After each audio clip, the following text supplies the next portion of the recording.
السلام علیکم۔ ابرہہ یمن کا حکمران تھا۔ اس نے یمن میں ایک عالی شان کلیسا تعمیر کرکے یمن کے لوگوں میں یہ اعلان کر دیا کہ آئندہ کوئی شخص حج کے لیے مکہ مکرمہ نہ جائے اور اس کلیسا کو بیت اللہ سمجھے۔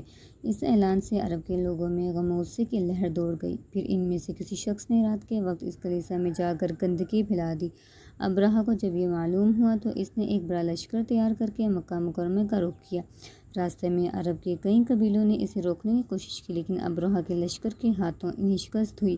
آخرکار یہ لشکر مکہ مکرمہ کے قریب ایک جگہ پہنچ گیا۔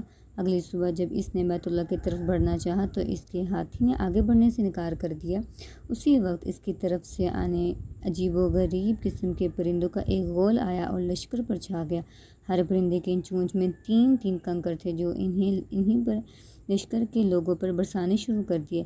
ان کنکروں نے لشکر کے لوگوں کے جسموں کو چیر کر رکھ دیا۔ یہ عذاب دیکھ کر سارے ہاتھی بھاگ کھڑے ہوئے۔ لشکر کے سپاہیوں میں سے کچھ وہیں ہلاک ہو گئے اور کچھ جو بھاگ نکلے اور راستے میں ہی مر گئے۔ ابرہہ کے جسم میں ایسا زہر سرایت کر گیا کہ اس کا ایک ایک جوڑ گل سڑ کر گرنے لگا۔ اس حالت میں اسے یمن لایا گیا۔ وہاں اس کے سارے بدن سے خون بہہ بہہ کر ختم ہو گیا۔ اس کی موت سب سے زیادہ عبرتناک ہوئی۔ اس کے 2 ہاتھی بان مکہ مکرمہ میں رہ گئے جو اپاہج اور اندھے ہو گئے۔ اسی طرح اللہ پاک نے اپنے گھر کی حفاظت فرمائی اور طاقت پر غرور کرنے والوں کو سزا کا مزہ چکھایا۔ قرآن پاک کی سورۃ الفیل میں اللہ پاک نے اس واقعے کو یوں بیان فرمایا: کیا تو نے نہ دیکھا کہ تیرے رب نے ہاتھی والوں کے ساتھ کیا کیا؟